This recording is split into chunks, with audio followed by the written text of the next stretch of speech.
আসসালামু আলাইকুম। যাকে আপনারা পিছে দেখতে পাচ্ছেন তিনি হচ্ছেন উপদেষ্টা নাহিদ ইসলাম। সেদিন আগে ছিলেন সমন্বয়ক।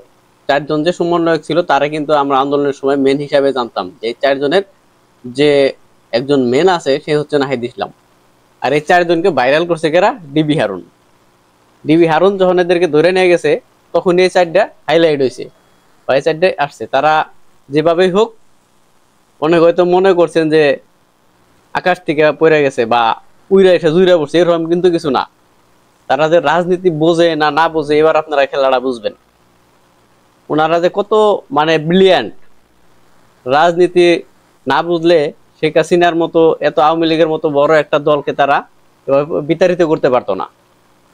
আমাদের দেশে হয়তো মুরব্বীদের কিন্তু একটা দাস আছে যে সব আমরাই করছি, আমরাই করবো, আমরাই পারবো। এটা কিন্তু তারা এখনো মানে যে ভাবটা তাদের যে সবকিছু তারাই করবো। পোলাহানোরা কি বোঝে? পোলাহানে কি বোঝে? পোলাপানে কি বোঝে না বোঝে এবার টের পাবেন। নাহিদ ইসলাম উপদেষ্টা পদ থেকে পদত্যাগ করছে, মানে এটা আমার কথা না, এটা হলো যমুনা টিভি নিউজ। এ দেখেন, উপদেষ্টা পরিষদ থেকে পদত্যাগ করছে নাহিদ ইসলাম। যমুনা টিভি নিউজ, উপদেষ্টা পদ থেকে পদত্যাগ করছে নাহিদ ইসলাম, এই যমুনা টিভি নিউজ দেখছেন? যমুনা টিভি নিউজ তো আর মিথ্যা নিউজ না। ঠিক আছে, তো আপনারা বুঝতে থাকেন যে আসলে কি হইতেছে। ওনারা নির্বাচন পিছানোর কিছু কারণ ছিল।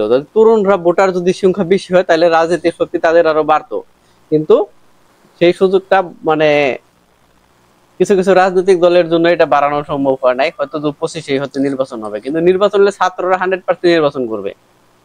আপনারা যতই লাফালাফি করেন যে নির্বাচনে কে জিতবে কি হবে, আপনারা গ্রামে গঞ্জে বা বাস্তবে রাস্তাঘাটে আপনারা জনগণের সাথে মিশা দেখেন, জনগণ কিন্তু নির্বাচন চায় না। রাজনৈতিক দল ছাড়া সাধারণ জনগণ যারা আছে, সাধারণ জনগণ কিন্তু নির্বাচন চায় না। তারা চায় নির্বাচন আরো পরে হোক, দেশে বিচার হোক,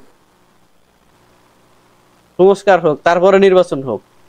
যারা রাজনৈতিক দল আছে তারাই শুধু নির্বাচন চায়। বাধ্য হয়ে ছাত্ররা তাদের যে রূপটা আপনারা 1 বছর 2 বছর পরে দেখতেন, সেই রূপটা তাদের এখন দেখতে হচ্ছে। আর রাজনীতির মাঠে খেলা এবার জমবে। তো তারা ব্রিলিয়ান্ট নাকি পোলাপান, এটা খেলার মধ্যে জমা মানে বোঝা যাবো, রাজনীতির মাঠে বোঝা যাবে যে কি হইতেছে। ঠিক আছে, তারা যে মানে প্ল্যানিং তাদের কতটা আপনার স্পষ্ট দেখেন।